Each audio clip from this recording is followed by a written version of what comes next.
அடிக்கிற வெயிலுக்கு நல்ல க்ரீமியான குழு குழு தயிர் சாதமும் அதுக்கு சைடிஷ்ஷாக உருளைக்கிழங்கு வறுவலும் தான் எப்படி செய்கிறதுன்னு பார்க்க போகிறோம். இப்போ உருளைக்கிழங்கு ஃப்ரை செய்கிறதுக்கு நம்ம கடாயில் 2 டீஸ்பூன் எண்ணெய் ஊற்றிக்கலாம்.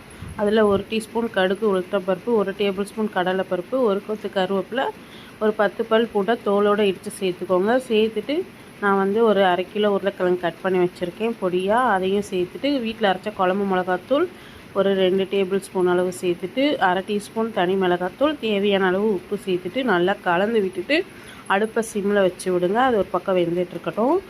இப்போ 1 டம்ளர் அரிசிக்கு 3 டம்ளர் தண்ணி கணக்கில் வேக வச்சு நல்லா குழைய வேக வச்சு எடுத்துக்கோங்க சாதத்தை. அதில் நம்ம ஒரு 700 ml அளவுக்கு தயிர் சேர்த்துருக்கோம். சேர்த்துட்டு இப்போ தயிர் சாதத்தில் சோறு வடிக்கும் போதே உப்பு சேர்த்து தான் நான் வேக வச்சுருக்கேன்.